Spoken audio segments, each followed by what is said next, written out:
Welcome to the Beauty in Burnt Toast, the podcast where we celebrate the crispy, chaotic, unexpectedly beautiful parts of life. I'm Jade. And I'm Jamie.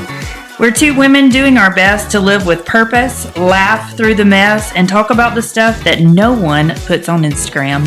Here you'll find real stories, unfiltered conversations, and reminders that perfection is overrated, but showing up, that matters. And whether you're building a business, raising humans, chasing healing, or just trying to remember what day it is, you belong here. So pour the coffee, reheat the toast, and let's get into it. This is the Beauty in Burnt Toast. Welcome to episode 3 of the Before the Ballot. We have joining us David Witt. David, thank you so much for joining us today. If you could start by just telling us a little bit about yourself. Well, like I said, my name's David Witt, W-I, not W-H. I've been here for 4 years. Fell in love with the place. I'm from in the mountains, Virginia, a little place called Meadows of Dan, right off the Blue Ridge Parkway. I love the Blue Ridge Parkway. I just had to throw that in there. When I left, they got the first improvement, a stop sign. Oh, wow. But no, I've lived in the mountains the past 15 years, where I worked with horses mostly. Yeah, I think that's so interesting. It's not. It's really not. Yes, it is. Horses are headaches. Yeah. So what all did you do with, as far as training, was it like riding or? No, you don't put old people on horses. We break real easy. Okay. No, it's more or less keeping them fed, exercise and stuff. That's basically all I done. I let the lady I work for, she done all the training. And we'll go to different shows all over the state. But it was interesting, very interesting. Look, I'm over here just smiling because I love horses so much, and I'm like, how would you say that? She's just bought a farm, so. You need any help with horses, just give me a holler. I think she needs more help with her pigs right now. Pigs, I don't even want to talk about the pigs. No, I don't. The only thing I like about pig is called bacon. Absolutely. That's the only thing. Listen, my Piggly Wiggly, he is done for. Oh, no. Oh, Lord. I don't know if I want to talk with y'all. You got violent. I have a beautiful garden, and last night I came home, and he had trampled and eaten everything in my garden. I had 50 tomatoes on the vine that were almost ready to pick. Well, pigs have to eat too. I would be so upset. So do people. That's a lot of hard work. I was so sad. I love my little garden. So let's get into a quick Q&A. What is your favorite local spot in Hartselle? Warehouse Coffee, number one. Absolutely. I've been going there for 4 years, just about every day except for Sundays. So if you go in Warehouse Coffee, you might see a familiar face. God, that's why I meet everybody. That's the reason I got to really get to know people. I fell in love with the town. Yeah. Just right off. But after talking with the people are the town. Oh, yeah. They make up the town. I love it here. I wouldn't think of living nowhere else but Hartselle. What is your go-to Warehouse Coffee order? Americana. 4 shots of espresso. 4? What in the world? Does it make your hair tingle? Man, it makes you... I can't go to sleep until about 12 in the morning. It makes that mustache grow. Yeah, it'll curl your mustache. That's so funny. I'll get an extra shot of espresso, but just one, and I'm ready to run a marathon. But I just use caffeine in the morning. That's it. No more for the rest of the day. Yeah. Then the girls know me so good. Yeah. No. You want another one? It's decaf. And Christy, she gets on me all the time. She's one of the manager. Yeah. Oh, that's good. She stays on me. I love their sausage balls. Those big. Yeah, they're huge. They're so good. Yeah, they're really good. What was your first job? Farm. Yeah. 7 years old. Worked on a farm until I was 15, 6 months.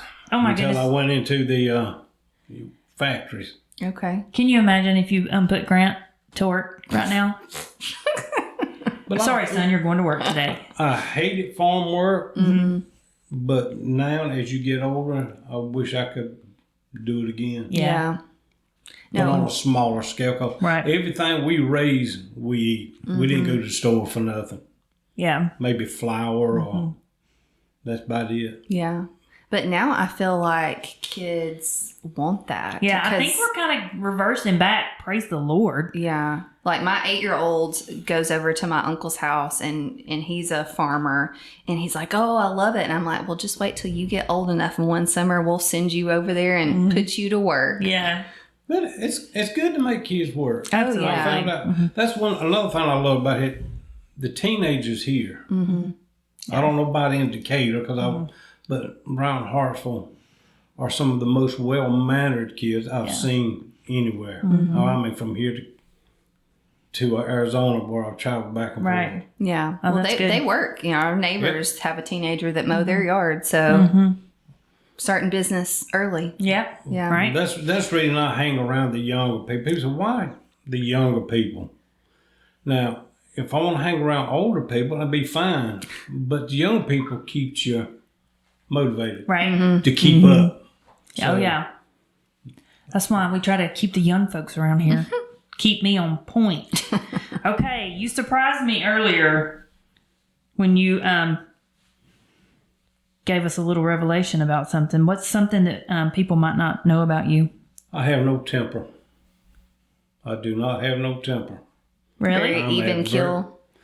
Well, no, I don't show the temper. Because temper, people play off the temper too quick and do stupid mistakes. Oh, yeah.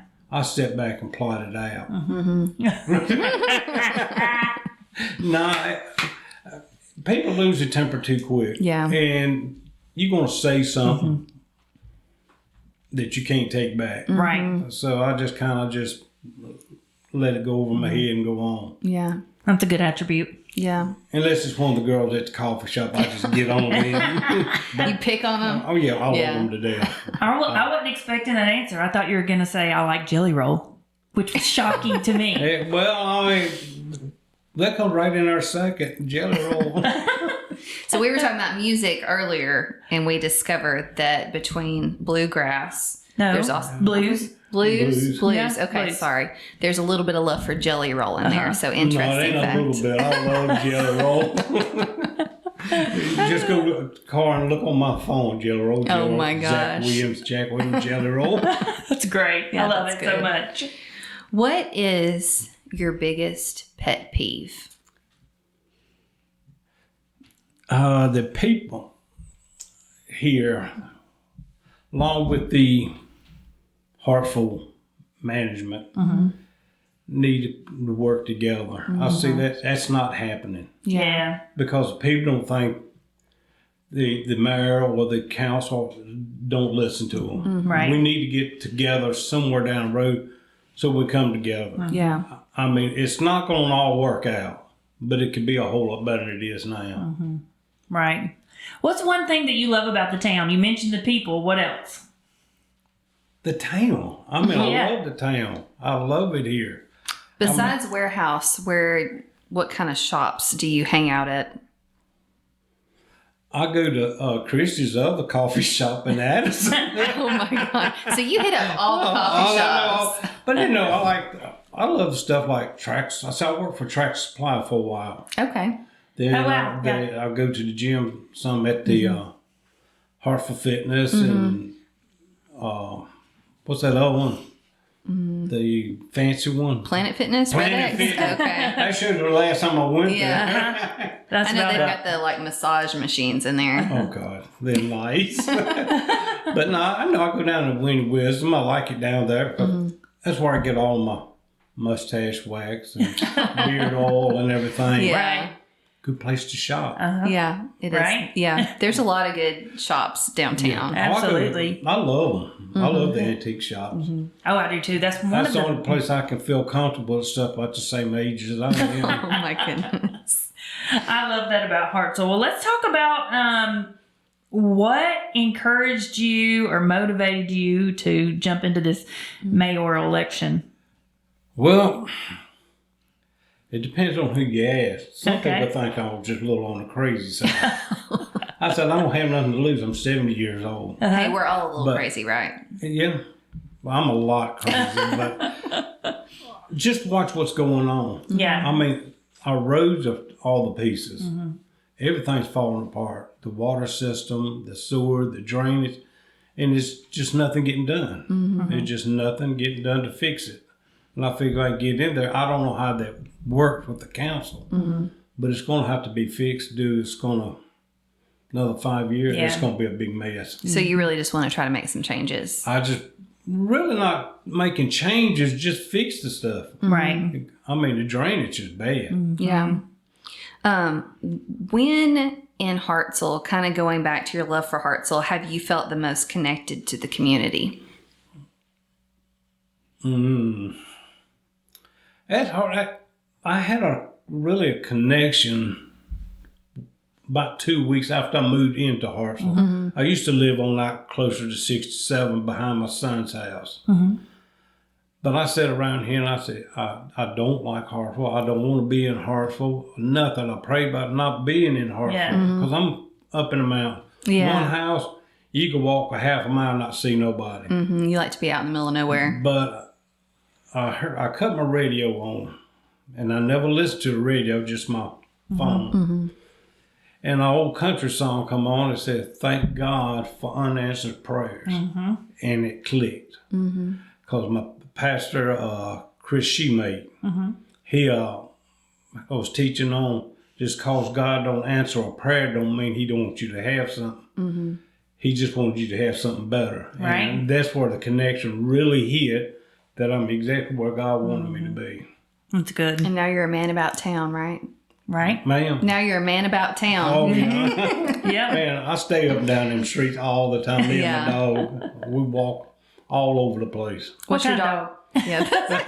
Tell us about the doggy. It's part Jack Russell and boxer. Oh my goodness. That's an interesting mix. She runs the house. Mm-hmm. I'm sure. And they got everybody to support my dog riding. What's her name? Bailey. Bailey. That's cute. Oh, I had a Bailey. She was a sweet dog. So let's get into the most important part of the show. Share with us a burnt toast moment that you have recently experienced. Something just crazy and unexpected that happened in your life, but might have maybe taught you a lesson or something valuable. It's simple. Not listening to my father. Yeah. And that's just plain and simple. Because kids don't listen to the parents until they get in trouble. Mm-hmm. Right. I learned that at an early age. When daddy tells you something, it's not because he's hateful or he's going to treat you bad. It's an easy lesson to learn. Just go and do what he told you. Mm-hmm. Right. And I messed up several times on that. Are there any specific lessons that he taught you in life that come to mind? When I was young, we worked fields with mules. Mm-hmm. We didn't have tractors. Right. And I wanted to do this one thing to break up the clods in the field. Mm-hmm. And Daddy said, "Well, you want to do it?" And I said, "Yes." He said, "Everything right?" And I said, "Yes." I said, "The mule's hooked up. I'm standing on it." He said, "Well, take off." When the mule took off, he drug me down the field. And he said, "Always make sure it's hooked up." Oh, no. Oh. See, just simple lessons. Right. Mm-hmm. Oh, my stars. But I used to do stupid stuff. Mom used to tell me to climb up in the tree while he cut it down. Okay. I mean, it was fun. I was little then. So did you grow up with any siblings? I had 3 brothers and 1 sister. Oh, wow. So pretty big family. Yeah. Mm-hmm. Yeah. One passed away about 9 years ago, cancer. Oh, my stars. Are any of them local to the area too? Kind of all over the place? Just my son. Yeah. But no, all the rest of them. One's in Oklahoma with 3 kids, and I have a daughter in Virginia, which in 1 month I'm going to have my 12th grandbaby. Oh my gosh. How exciting is that? I told him, I said, I'm eventually going to get one I like. 12 is a lot. That is a lot. 12. Well, 1 passed away, so but I still Yeah. Oh, absolutely. Yeah. So what's one thing that you think could make a big impact for Hartselle? As far as Hartselle, I think if we can all come together, if we can come together, like I said, you can have 100 problems, people. We're not going to be able to fix them all, but we can start somewhere. But this fussing and fighting back and forth, I want this and one wants that. The leaders don't want none of it. We got to come together. Right. Yeah. And if I get in, it's going to be a little bit simpler. Everything is going to be televised. I mean, from every board meeting, everything. Yeah. So all the people will know what's going on. Transparency is always good.